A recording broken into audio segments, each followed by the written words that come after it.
That's amazing. I got my sound effects ready. I like that. Man, so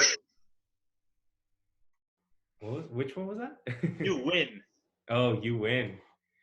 Speaking of winners, hey everybody! Thanks for joining again. Listen, the response was overwhelmingly positive for the first video with Jamie, and I thought a fantastic follow-up guest here, Chechi Chech. Everybody knows his real name, but we're gonna stick with Chechi Chech here because he's a celebrity and he needs to be protected. You know it. How you doing, Chechi? Good yourself, Seb. Good, man. I'm excited to have you here. Like I was just saying before, I was only expecting with Jamie 10 to 15 views. We talked about it. We said, if we can get 10 people engaged, it's great. We've got 90 views in 2 days, 48 hours, which I think is fantastic. And I'm sure those numbers are going to be just the same with you because you're a beloved Footy Sevens. Doesn't matter. Even if we get just one view, that's more than enough.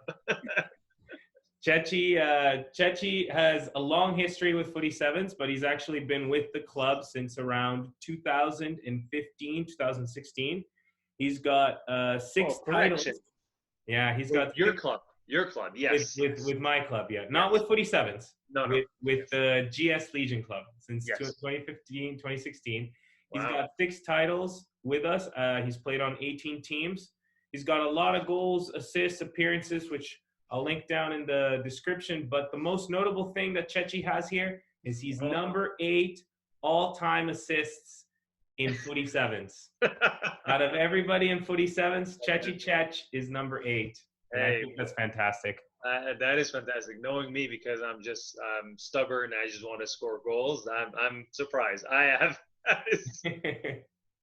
No, you pass. There are games in which you're just like, all I want to do is score goals. And then there are games in which I'll chat with you and I'll be like, look, man, what's working today are your passes. So maybe we should do that. And it's true. And I guess, I don't know. I feel like it's finding that chemistry, right? And finding that vibe every night. Because, just because you play the same nights over and over again, you know how it is. Just like you play any sport. But when it comes to soccer, you come in to the game with the expectation of this, and the next thing you know, within 5 or 10 minutes of the game, you're like, you know what, they're onto me. These defenders are just glued to me because clearly they know or something. So yeah, you're right, and that's what I love about soccer. You adapt, right? So yeah, absolutely. And yeah, I think that's fantastic to be versatile like that. I mean, you do score a lot of goals. I just checked the statistics today, and you're 50 goals behind number 10 in Footy Sevens, which, is a lot, but isn't at the same time. You have 373 goals, I think, or something like that, which is a crazy amount. And I feel like, just like for many of us that played for the league, there's been some teams that have been since 2009 that they went on numerous seasons without keeping track, right? So it's really tough to tell what are those stats. But I do appreciate all my captains, and not just you, but anyone who was keeping track of these assists and goals. I do appreciate, because it's fun to know, right? Like at the end, it's cool. So yeah, and people are just like, oh, Seb is crazy for keeping all these stats and stuff. But I remember when we did the first annual party last year, and I had all the stats up for the 10 years. People were looking over them a lot, and it felt really good to have kept track of all of that. It brings memory. It brings some nice highlights, and it brings sometimes some down, just not really good memories. You'd be like, oh, I remember that game. We got dusted 10-1. So, because you can tell, why do I have 2 own goals that game? Oh, yeah. That's true. It's amazing. This actually is a fantastic segue, since you brought up memories, into my first question for you, which is, what is your first memory with the GS Legion Club? Oof. You know what? I was thinking about that earlier, and I really don't know where we started, where I first played for your team, because the GSW, whatever. I'm gonna say Lee's, Ottawa U. because I think that's where we had that mutual friendship. There was someone on Misfits. I played on Misfits, and we played against your team numerous times. And something led to another thing that I went from Misfits to you, right? Because I've been with August team for numerous years. So I think one of my the memory I have is me playing on your team, and going to the Dome, but not wearing green. And I recall going and be like, whoa, that's weird, because usually we would just wear green. So that's a highlight. And I remember meeting all the new soccer players on our team and teammates, and you being loud as a keeper. I'm like, oh wow, he is loud. Like, I knew you were loud because we would hear you from the other field, but I was like, oh, this is happening. He's so loud. Yeah, you know what? You've actually caught me here. I'm very good at remembering a lot of stuff, but you've actually caught me on this one. It's starting to wrinkle in my brain. I do remember from the Misfits, you must have come to sub for MGD, which was the Sunday team that I had at Lee's. It wasn't my team. Yes, it was someone else's, but you came to sub for us. And at the time, you were working at a restaurant. And so what happened was that I got your phone number and I kept asking you to sub on Mondays, and you would come sub when the schedule worked. And so then you started playing with us regularly on Mondays. So it's not like I stole you away from the Misfits. No. It was funny because it was time where I think Misfits, we were having a hard time getting subs and actually showing up to the game and everyone going. Cause, just like anything else, you grow and like your career starts amplifying, and some people get married and whatnot. So it was just one of those. It turned out great, and I do miss my Misfits crew. By the way, I know you're listening, watching. You know who you are. It was just when I read that question, I was like, "Where was it? Lee's? Was it in Hornets Nest? Was it like Louis Riel?" But I'm thinking the Dome. So yeah, and. Yeah, that's very good. Like, you actually caught me because I was remembering the restaurant thing and like texting you, but you're right, it was before. So you caught me on that one. That's good catch. Well, because I lived at Lee's, right? I lived at on one of the buildings, and that's when I was like, I hope he calls me, because it's so easy for me to just go down the road because it was right there, right? So that's amazing. And to the point about being loud, like, yeah, that back then I was even louder than I am now. Like, I've calmed down a little bit in my old age. Like, I've slowed down. Oh, dramatic. If I had to draw a graph, it's like you were this loud, and now you're honestly like quiet. Like, it's I have tried to learn to temper that yelling a little bit. It's energy, right? We all do, right? I mean, you've seen my dark side, and I know everyone's watching this, probably saying, "Oh, that guy's a douchebag, what an asshole," and it's okay, it's fine. I know. It's, you know what, like, I think of it, we all have that competitive edge. It's an instinct. It's synced into our DNA. It's that whole flight or fight. Right. For me, I just happen to be 99% fight, and it is. I don't have a flight. I have just fight. It is, maybe being Arabic as well, being Lebanese. Our blood is so boiled. Like, my wife tells me, Amanda tells me all the time, right? Like, when I'm driving, I like rage just because someone cut me off or something. But for some people, it'll be like, it's fine, it's okay. I don't know. For me, it's just like, ah. But I've done so many other sports like martial arts, and competition for jiu-jitsu and whatnot. And I think it's because I'm always on the edge, because when I get to competition, it's like I'm in, like I'm set. Here we go. So yeah. And yeah, that's very true. Like, we have had some run-ins on the field as teammates, but you've actually brought something up, which I was gonna say as a very interesting fact about you that I only learned recently after knowing you for years. You used to be a competitive practitioner of martial arts. I forget which one, whether you said jiu-jitsu, but I thought it was Muay Thai for some reason. Well, I did a bit of everything, but I started with wrestling in high school, which is the base for a lot of martial artists when it comes to just even practicing, or even just going to a dojo, or just continuing this as a hobby. And wrestling led to, when you went to Ottawa U, I needed something else. I wanted to continue that. And it's a great way to relieve stress, by the way. If anyone just you don't have to read study books or anything like that. Just going to a gym and punching a bag in a proper way, because you want to make sure you don't hurt yourself, because a lot of people do it for the first time and you go, oh, that hurts. So learning how to wrap your hands properly, and then protecting the thumb, which is very important. Just watch some YouTube videos or something, but you have to protect your thumb when you're punching a punch bag. So, but yes, Muay Thai, kickboxing, those were the after wrestling. And what happened was, I noticed that, like, playing other sports, and I was getting into my teaching career, and I was working at the restaurants and whatnot, I would get injured during training. Okay. So, and it was just minor injuries, but the ones that were obvious were the facial injuries.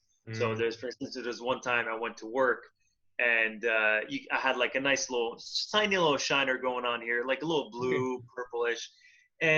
But you know me, I'm just like a nice guy, quiet guy. And it's just the looks on some of the waitresses and some of the people I was working with. They were like, hey, is this guy okay? Like, is he doing some things sketchy on the side? And, so, when I was supply teaching, that's when I was like, I don't want that. I don't want to have that conversation with staff members. I don't want them to think that I just go around in parking lots and fight. So, no, I'm proud of all the training I've done, and I don't know, the last 15 or 10 years.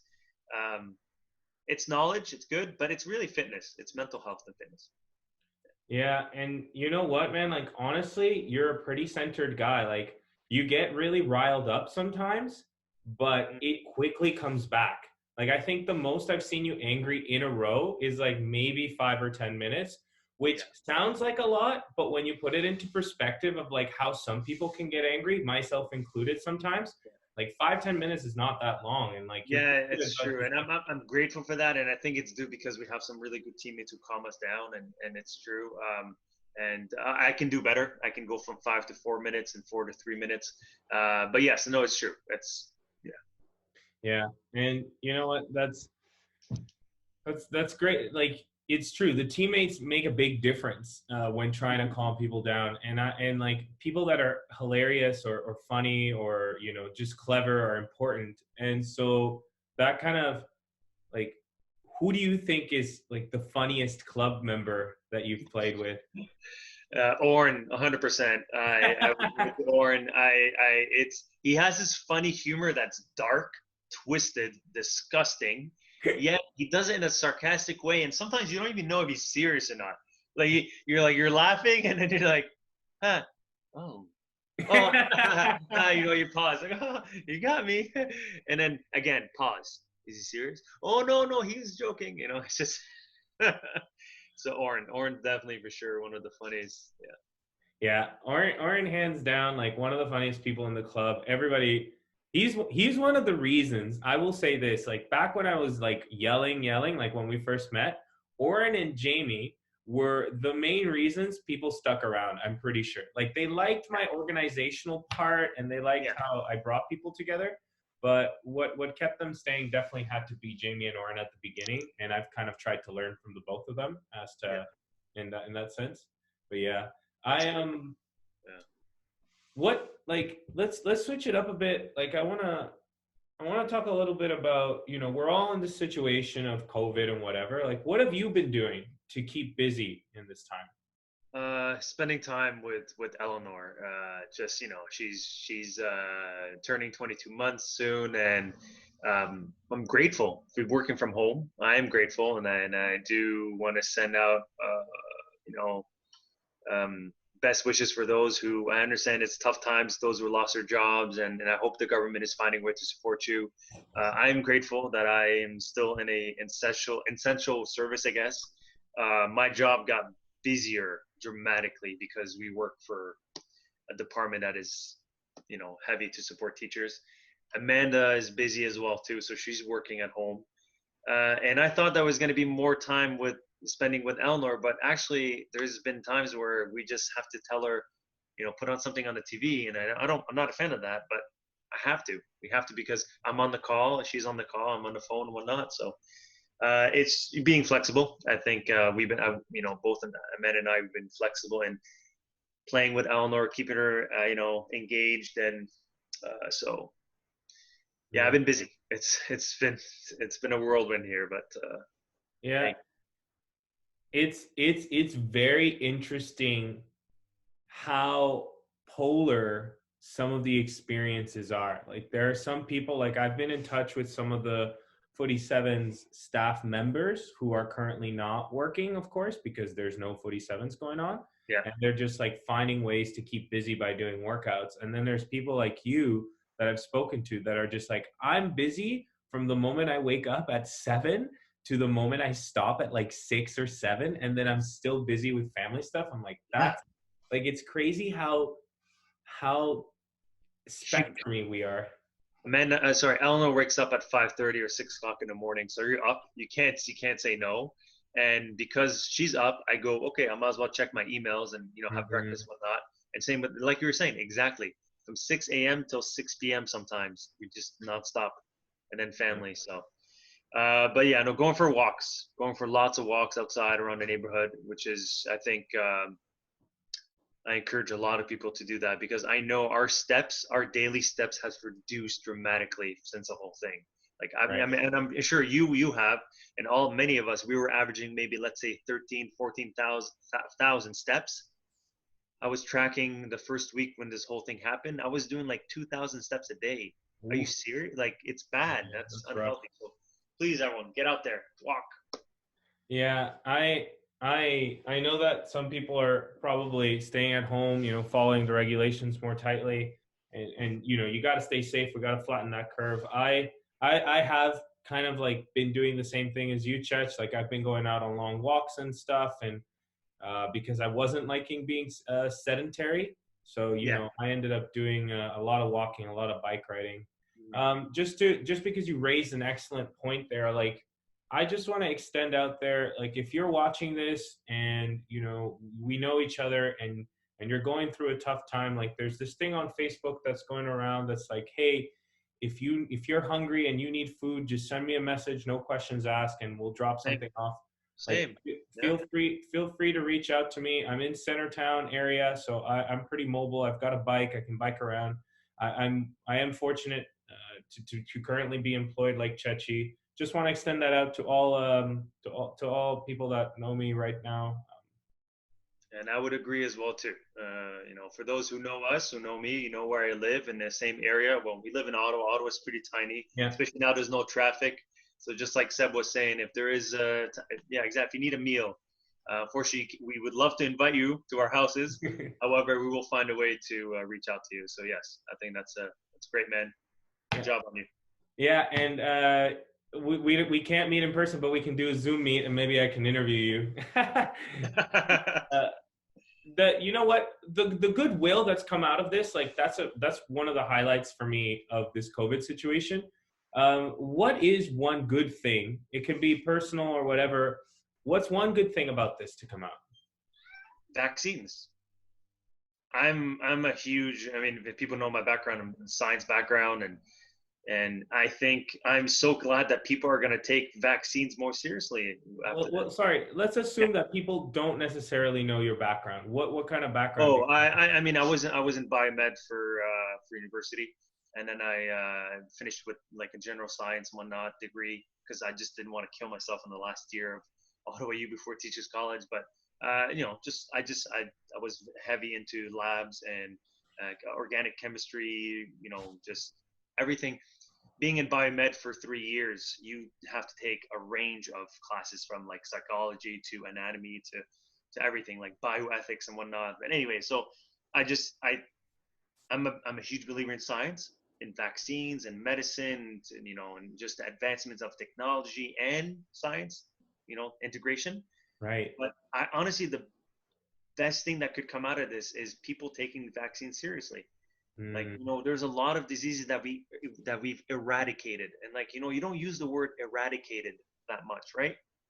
Okay. So I find it funny because at the end of the day, even after COVID, I know there's going to be a good percentage of people that are going to be hesitant about vaccines. I just find I'm going to tell them is this. Why? Really? Like, what's your excuse now? What is going to be your excuse now? So it's that famous meme that I saw online is people always ask, world without vaccines. Okay, this is a world without one vaccine. So I don't know. It's a nice meme, and I think Neil deGrasse Tyson, the scientist in America, he tweeted it out, and he goes, "I wonder what anti-vaccine people are going to say after COVID-19." Like I don't know. That's a remarkable point. Like, I hadn't thought of it that way. Like, look at what happens when you don't have one vaccine. That's actually a very good way of putting it. And you know what? It may not take a vaccine. Like the more studies I've been reading about it, they're saying this could take 2 to 3 years. And again, I don't want to scare anyone, but the reason why is because just like any major disease, it takes a while. It's not just a vaccine. There's 2 ways, right? It's like you need a large population to get it. People are going to die, unfortunately, but then the immune system will kick in, whatnot.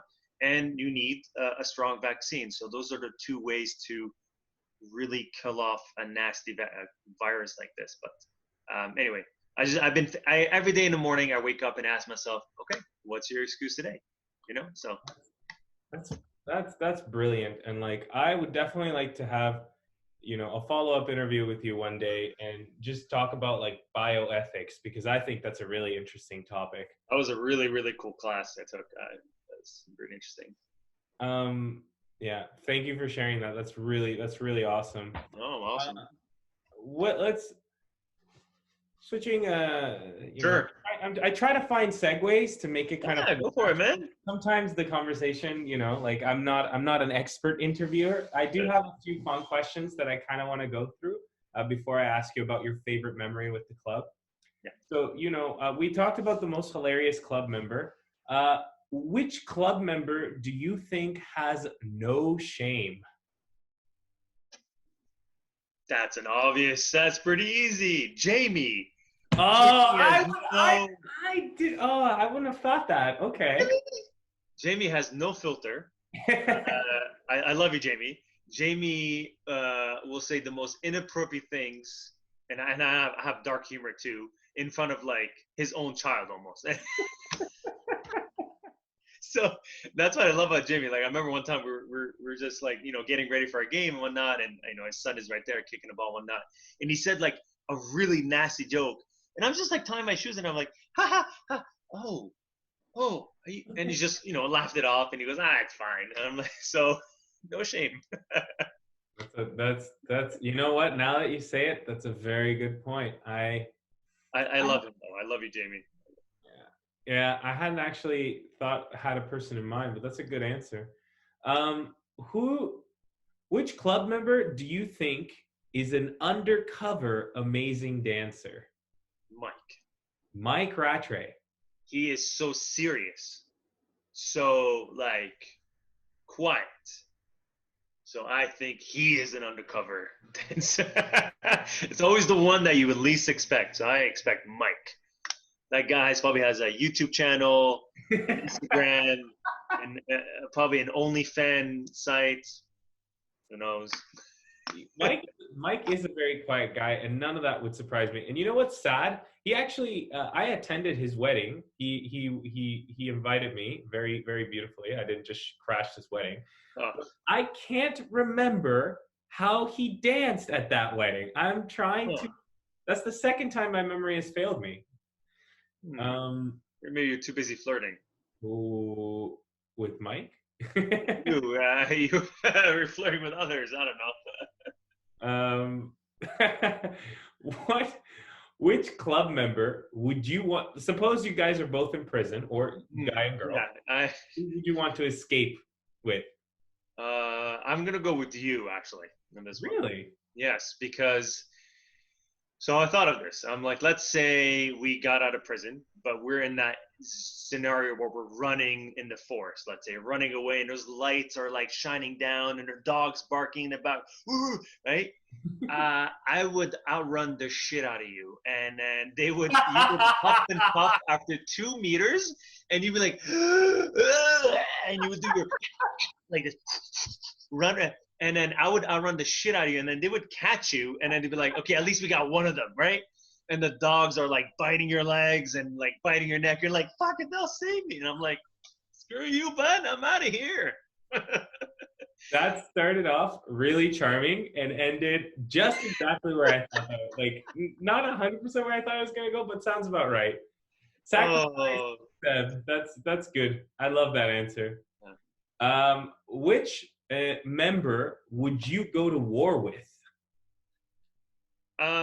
You probably know all the background of all of them, all the members, more than I. And I'm gonna ask you, which one out of all of them has the highest degree when it comes to university or college? Who has the highest degree? Or like the most, like, I don't know, if someone has a master's or PhD, does anyone that we know that has a PhD in something? Or? Yeah, there's a club member. I don't think you've had the chance to meet him yet. His name is Wim. He is doing a post doctorate. Okay.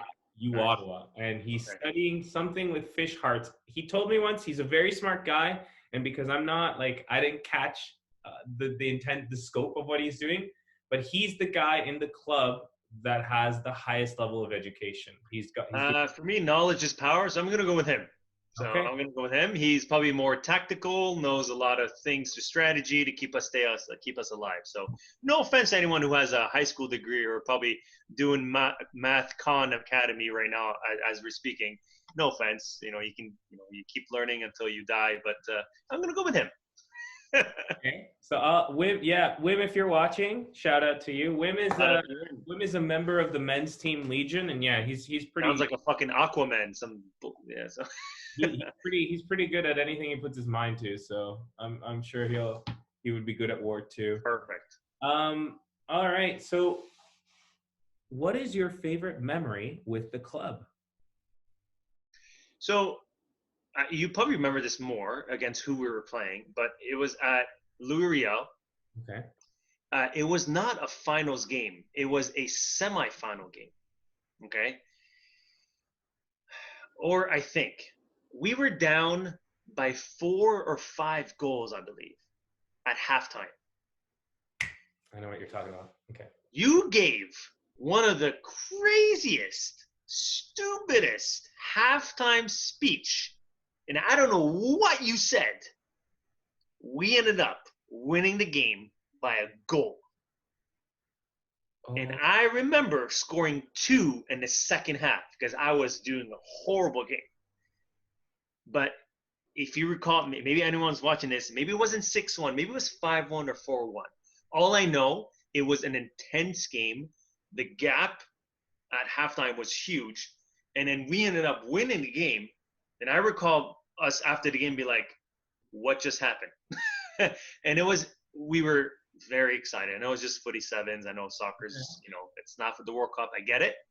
But when you think about it, it was a Monday night game. I know this was Monday night because. Okay. But we ended up winning. You're like, do a comeback. And I believe why I remember this precisely is because since that moment that I've noticed, we always would say, oh, we're a second half team. We're always a second half team. We can always do a comeback. And it was one of those ingrained memory because it was true. Every time we would say it after any other game, we would say at halftime, we say, okay, guys, I get it. We're a second half team. We're going to wake up. We're going to end up play. So if anyone is watching and knows what I'm talking about, probably against the team that we beat. You know what? Like, I can't. Okay, did we have Majid and Aaron subbing in that game? Could be. I know Majid was there, yes. So I think that was the game, and I wasn't playing with you guys. I think what happened is I came over at halftime, and I was like, how the hell are you guys losing with one of the top goal scorers of all time? And, like, you guys are all such good players. Yeah. And I left. And when I came back, you guys were just like, we won the game. I was like, what? Yeah, you know what? That sounds probably very familiar, but and that for me is one of my favorite memories just because it was just, you feel the spectrum of low and high, down and up. Like that's soccer. That's soccer. You could be winning at one point, next thing you know you're losing, and you could be losing next thing you know you're winning, and that's what I love about soccer, is just the up and down about it. So that's actually fantastic memory there. And I think it was, like, I'm looking here at because Aaron was subbing that game, and I'm looking at it. it must have been that you guys were down 5-1, and then you say you won by a goal. I'll have to look into this. That's. You have to look. It could be, yeah.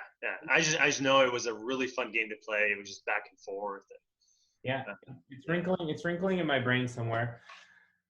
Cool. I mean, Chech, it's been fantastic talking to you, and it's time for us to wind down to one of my favorite things to do with people now, which is ask them Pivot's 10 questions. Bernard Pivot, I have to correct myself. Bernard Pivot he's still alive, a television French personality. And he used to interview people, and when he did, he asked them these 10 questions. And so now, in that same vein, I'm going to ask you. These are rapid fire questions, so just answer whatever you've come to your head. So here we go. Question 1. What is your favorite word? Shawarma. Nice.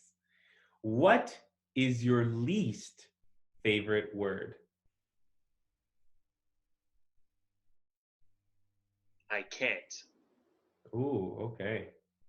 That makes sense with your competitive background. What turns you on? And again, just like with Jamie, it doesn't have to be sexual. It can be anything. Ronaldo when he played for Real Madrid. I miss him. Ooh. I miss him. Excellent. What turns you off? Anything related to Barcelona. And I know my brother's watching this, Adam. I know he's watching this because he's a Barcelona fan. Wait a minute. For you and your brother are supporters of opposite teams in the most competitive rivalry in all of soccer. Hence why we hate each other and love each other. Like that has been the whirlwind of our relationship, me and my brother. And That's wow. Well, that's unbelievable to me because you guys look really close together. Okay. What sound or noise do you love? Hearing my daughter say "dada." That's very, very sweet, and I just felt everybody's collective hearts break. That one's It's true though. I'm sure any father or mother loves hearing their child calling them. So. Yeah, that's beautiful. What sound or noise do you hate? I don't know. Andrew Scheer talking. That's anything that guy says. Or Donald Trump. You can add Donald Trump in the same category. But Donald Trump, at least he says it in what maybe the content of what he's saying is not funny, but how he says it is funny, right? Like, I'm not a doctor, but I'm a common sense. I know my common sense. It's meme material, at least. Andrew Scheer is not meme material, so yeah, okay. What is your favorite curse word? F-U-C-K, fuck. I say it so often, and I shouldn't because my daughter is around, and I'm trying the best I can. But I should enjoy it while I can because she doesn't really understand that much. But I'm passionate. I don't know. It's like people think when you swear it's a bad thing. No, there's been studies that says that people who swear a lot, they're okay smart, just they're passionate. It's just, I don't know. Yeah, there's been a lot of studies around cursing because people do it so much. And I think there was one or a few that say that people that curse more are more trustworthy. Are these things true? Are they just coincidence? Who knows? What profession other than your own would you like to try? I've always wanted to pursue culinary school and have my own like food truck and just cook until I die. But I don't know. Working in numerous restaurants throughout my undergrad, I realized that the kitchen or the restaurant business is beyond stressful, and this is coming from many of my uncles have restaurants in Montreal, and it's not an easy business. But I think the one thing that really turned me off was the drugs and the extreme alcohol that comes with working in a kitchen or a bar. It's I don't know. I feel like it's a not talked enough because in the 10 years that I've worked in kitchens, I've seen some devastated consequences of cooks, male or female, that were abusing drugs and alcohol to a point that their life was different after, and they didn't take care of their body, of their social circle, and they would just blame everything on anything else. They didn't take care of their education that well, and if there's any variable that I noticed was linking all of it, was drugs and alcohol. But some people think that some people may probably say, oh no, that's cliche or whatnot, but no, trust me. You go to any restaurant right now, ask the cooks what's happening, and it's bad. But yeah. Fuck, you're an interesting guy. Honest to God. You want to do round 2? Go for it, bud. We can do round 2. I think what I'm gonna have to do with you one day is actually do like a 3-hour podcast and just sit down and listen to you talk about all of your life experience. Wow. It's age, man. It's age. That's it. Wise. Experience. What profession would you never want to do? A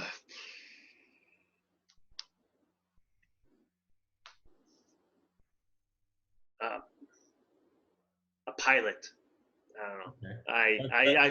I my fear of heights maybe kicks in, but just knowing that that's too much responsibility. And I know my brother Adam is watching this. He flies airplane on the side. He's a pilot. He would make fun of me, but I don't know. I feel like that's a huge responsibility. Huge. Yeah. I don't know. It's weird. It's just a weird thought that you're in an airplane, this thing that's built with mechanical engineering and stuff that's flying up there. It's just weird. And there's so many of them. Like, have you ever gone to an online website and see like the satellite radars of how many airplanes are? Oh, anyone right now, just Google after this, like live, I don't know, airplanes that are flying around like radar. And it's an animation, right? But it's crazy. Like just airplanes everywhere flying constantly. Okay. I will look at that. Yeah, just quick fun fact, like your brother actually took me on a flying experience with my studio many years ago when I was saying yes to everything. So that was a good experience. He's a good dude. I was very nervous. He told me to take over the maneuvering part. He was still doing all the actual complicated stuff. My face, I have photos of that. My face is not like, it's like super nervous. Yeah, and I don't know if he do, but he did the Skittle thing. Did he do with you the Skittle thing, the G-force? Hold like some Skittles and M&Ms, and then it would drop the G-force, and the Skittles like slowly go up and down. He did not do that with me. I think he measured my face and was like, maybe not with this guy. All right, let's bring it to our last question. Sure. Let's assume that heaven exists. What would you want God to say to you when you arrive at the pearly gates? He says to me, or I say to him? He said, what would you want God to say to you? Oh, why did he would ask me. I want him to tell me. I guess, I don't know. I didn't think of it this way.